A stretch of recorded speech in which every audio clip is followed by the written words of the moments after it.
time on Scuba Nation. Scuba Nation, time to head back to Lauderdale by the Sea, the shore diving capital of the world. This time we'll check out the town and new dive sites. We'll also speak to Guy Harvey about the Guy Harvey Artificial Reef and take a look at some underwater anomalies. So relax, you're here, this time on Scuba Nation. Who is Scuba Nation? Billy C., Boston born and raised. What are we doing? What are we doing? Hey, Billy C. would dive a puddle if it was deep enough. Bitch and Mitch, Southern boy. Diving's like pizza. When it's good, it's great, and when it's bad, it's still good. Two ordinary guys with a thirst for getting wet and exploring all things scuba. We are Scuba Nation. One nation underwater.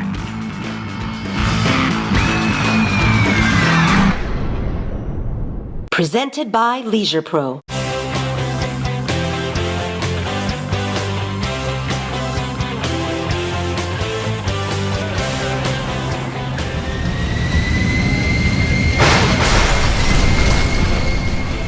The buildings? The architecture? Billy C, do you realize what this means? The flux capacitor worked. We're in old 1950s South Florida. Dad, this is Lauderdale by the Sea. This is the diving mecca of the world. It's always like this. Welcome, Scuba Nation. I'm Mitch. I'm Billy C. And we are at one of our favorite dive destinations, Lauderdale by the Sea. This year's episode, we're going to go beyond the beach. We're going to hit one of the best wrecks in all of Broward County. It's called the Guy Harvey. We're going to interview Guy Harvey. We're also going to dive an anomaly. An anomaly? Yeah, an anomaly. Like you. Yeah, deviation from normal. Yeah, it sounds spooky. So relax, you're here. Lauderdale by the Sea, this time on Scuba Nation. Lauderdale by the Sea is all about the diving, wrapped in a cozy old Florida town. We got to talk to the mayor of the town to find out why it's so special. There is such a storied history around Lauderdale by the Sea. We wanted to create and maintain that small, old Florida town charm. The town saw large condo buildings creeping up on us, and what we did was we passed a referendum that said there are certain height limits in town that can never be gone over. Such an important part of who Lauderdale by the Sea is. We bring in the divers, and it's so easy to access our coral reef right off the beach. You don't have to have a boat. And so having that local, small town, laid-back kind of charm is what we're all about. Even the latest developments that we've done down here, widening the sidewalks, making it nice for pedestrians, all in around getting away from cars, getting into having it more pedestrian-friendly. Some of the changes that we've done here, we've created two plazas straight off the beach. And the first one is called the Water Plaza. And it signifies, if you'll see the blue tiles down there, signifies the waves as the ocean is coming in. And what we're standing in now is the Dune Plaza, which is more of the sand and the dunes. It's about people connecting, coming, maybe spending the day out diving, and then enjoying the restaurants, and everything's walkable. I mean, it's so easy to get around, and maintaining that type of charm is the most important thing that we've done here. And a charming place to stay while you're in Lauderdale by the Sea VR.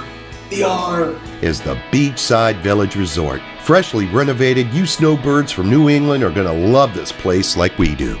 So if the town hasn't charmed you yet, wait until you see the reefs just off the shore of Lauderdale by the Sea. So keeping with this year's theme of Beyond the Beach, the first one was Anglin's Pier Reef. Very popular reef right off the shore here. Now let me tell you, this is probably one of the best reef lines I've seen in all of Broward County. And it's a great dive because it's a drift dive. So they drop you on the spot, you get a dive flag, you're with your buddies, you descend to about 50 feet, you have a nice long dive, you don't have to fight current, and you just move along this reef ledge. And it's beautiful. The water was gorgeous, and have a great time. You go from south to north, you follow the current, you got a nice 12-foot ledge, and it's almost like a semi-wall, the way it kind of comes down to the sand.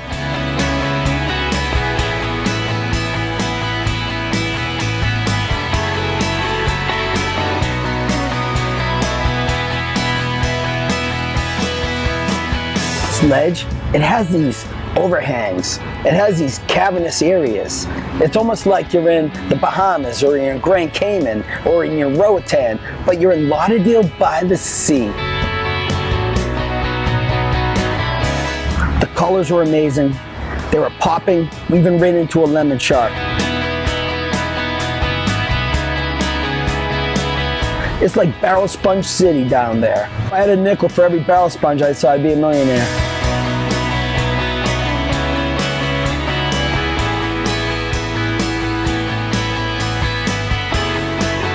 One of my favorite fish, trumpet fish. And man, the orchestra was playing. They're one of my favorite fish to see on a reef.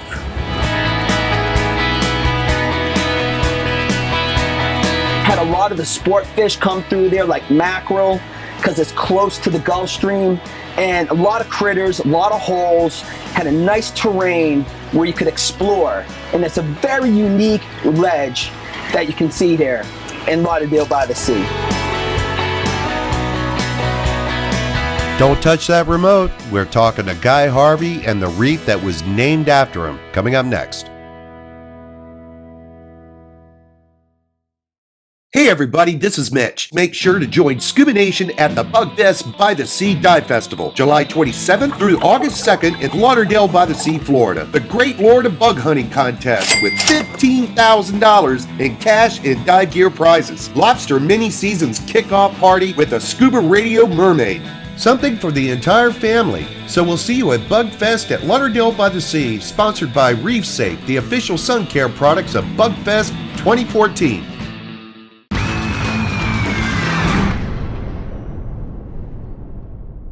Welcome back. We're visiting one of the great dive destinations in Florida, Lauderdale by the Sea in South Florida. Lauderdale by the Sea is a town with old Florida charms that caters to scuba divers and is a great place for the entire family to visit. Known as the shore diving capital of the world for its fantastic diving off their beautiful beaches, but today we head out to visit one of the marquee wrecks they have here, the Guy Harvey Reef. It's such a perfect day. I'm glad I'm diving with you. In the immortal words of Billy C, what are we doing? What are we doing? In the immortal words of Billy C, I think I need to call a taxi. Billy, I knew that's what they look. From the annals of it's tough to look cool. My God, dude. And you can buy these online at ScubaNation.com. You guessed it, the Guy Harvey Reef was named after the famous artist and fellow scuba diver Guy Harvey. So we asked him what the reef means to him. It was a process of them finding a suitable ship somewhere in the Caribbean that was, you know, it was cleanable. It could be repaired, made safe for diving, etc., and then sunk. And it was part of the Broward County Artificial Reef Program.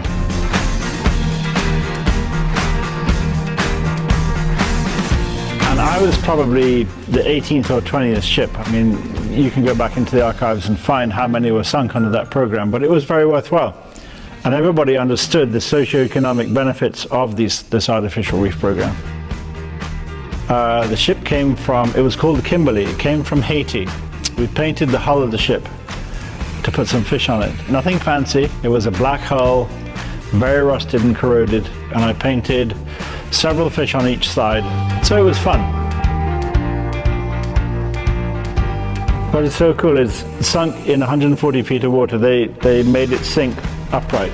So the Kimberly went down with my paintings on it, and it sat there and it attracted a lot of interest, and I went diving on it maybe a week or 2 weeks after it, but it was back in '97. It was very cool to go down there and see it. The thing was that people would enjoy it, the fish would accumulate around it, it was there for fishermen and divers. Artificial reefs are proven to be effective in their own right in terms of generating new marine life, and especially in the areas where they're sunk off here, where there's no hard structure, it's on a sandy bottom, as you know. Sessile organisms need a hard substrate to attach to and then grow. So you're providing that hard substrate. So you're providing a way for all these organisms to settle out, whether it's soft corals or oysters and barnacles and stuff of that nature. And then of course you're providing shelter for a lot of other small fish and other creatures, and therefore feeding opportunities for large fish. And so the progression goes on. And that's measurable. You can actually scientifically go down and measure the procession of recruitment of animals to these sites.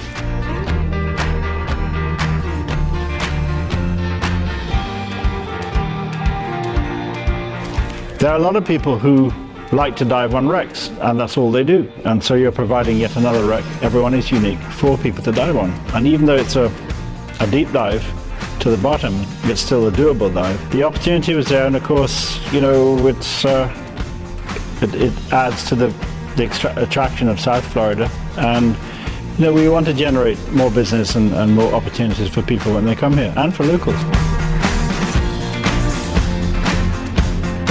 The location was chosen by the Broward County Artificial Reef Program Committee, and they chose Lauderdale by the Sea as the correct and rightful place for the Guy Harvey Reef. But it's an appropriate location close to a large population center where the wreck will be appreciated.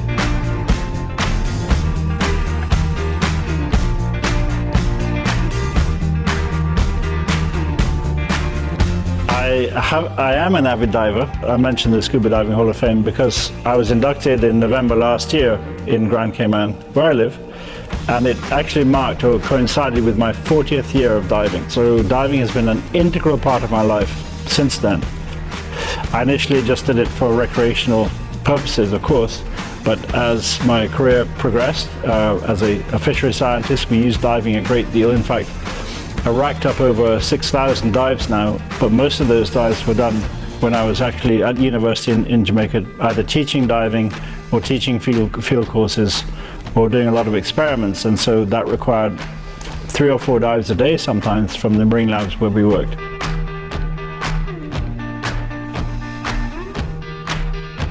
Since then, through the artwork and that side of the business, of course diving provides all the inspiration I need. It becomes the most valuable tool for access to the animals that I love to paint. I mean, just looking at the screen here, you know, I couldn't paint a scalloped hammerhead or a striped marlin or some of the Pacific species until I'd actually been there and seen them. The tiger sharks in particular, I mean, one of the most incredible ocean diving experiences you can do is be in the company of these majestic animals. But diving, more importantly, because you gain access to the animal in its natural environment in a non-fishing situation.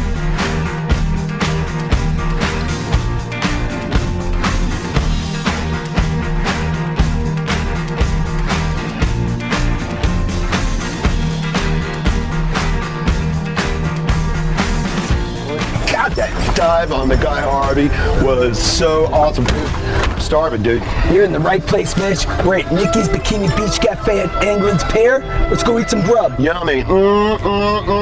Spiro, after diving all day here off the Lauderdale by the Sea, we're famished, we're hungry. Is this Nikki's Bikini Beach Cafe at Anglin's Pier? Yes, sir. That's it. Everybody here treats this pier like family. Right. This pier has roots, and it's the heartbeat of Lauderdale by the Sea. We're natural, we're organic, we're fresh, and we're for real. Shrimp guacamole. Clam chowder soup. Our lobster tail, 12 ounce. Our crab cakes with a Mediterranean salad. We have a nice Mediterranean pizza. What is this, girls? Tzatziki. Spiro, we couldn't be happier to be here with you and your beautiful family in this delicious food. Now we need to eat. Let's eat. Let's eat. Stay with us through the break, and we'll be taking a look at another anomaly under the sea. And no, I'm not talking about Billy C.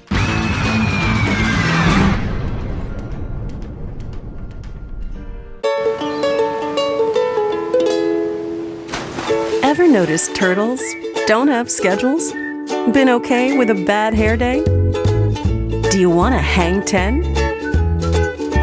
Or maybe just hang loose? It's time for a new spin in a place where happy meets go lucky. Hello, Sunny. Get to know Greater Fort Lauderdale at sunny.org.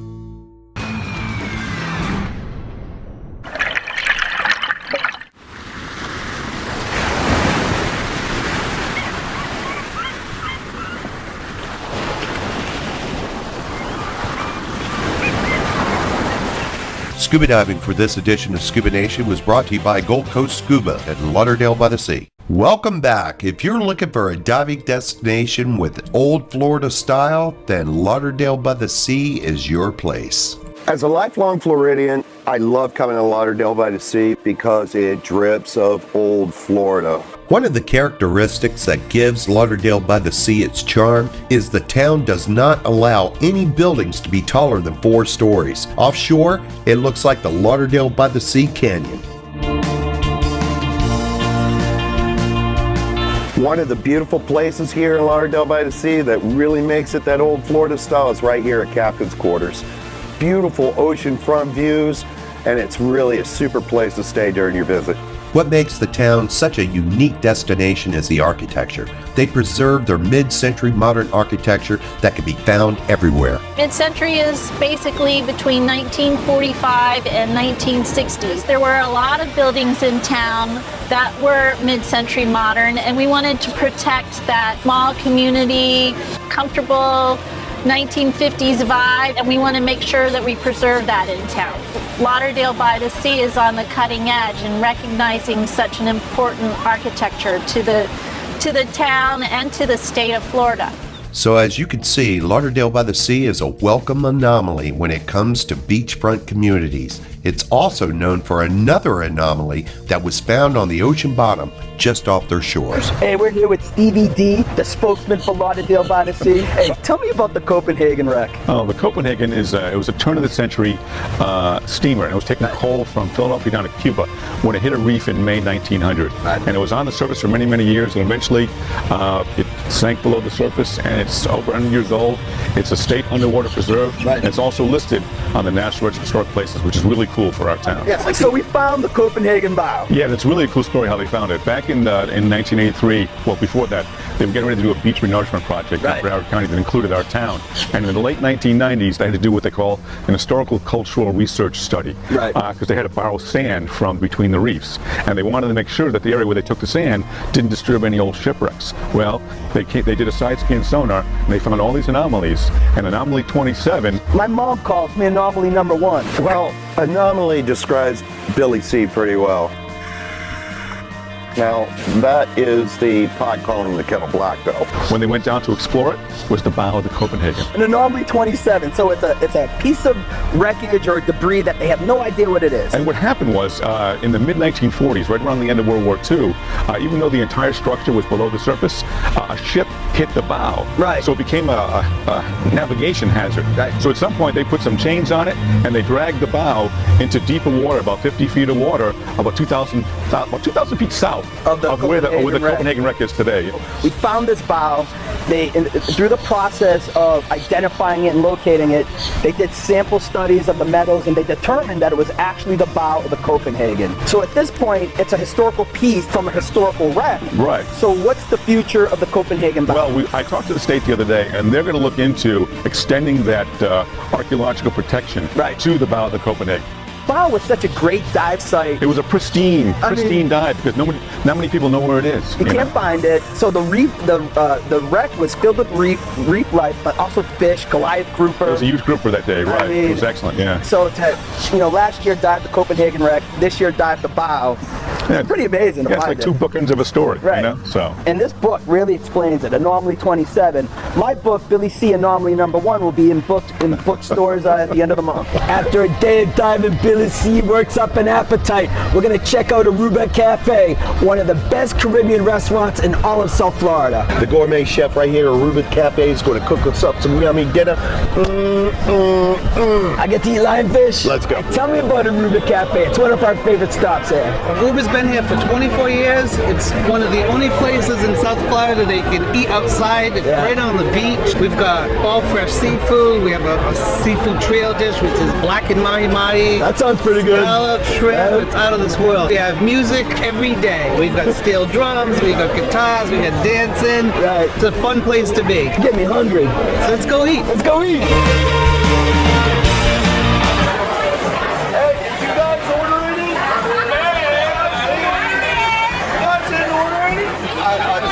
This is going to be more fun to eat than it was to catch. There's something very special about this small little drinking town with a diving problem. You have to come experience it for yourself. For Billy C, I'm Mitch. Thanks for watching One Nation Underwater. South Florida! Mitch, this is Lauderdale by the Sea! Doc, I'm not Mitch! I'm Doc! Bow. Exactly. Somebody ordered Bud Light?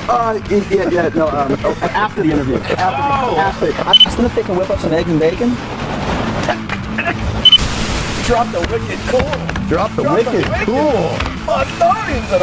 And you want me to look at you? Yes, sir. Okay. As hard as it's going to be. No, that's okay.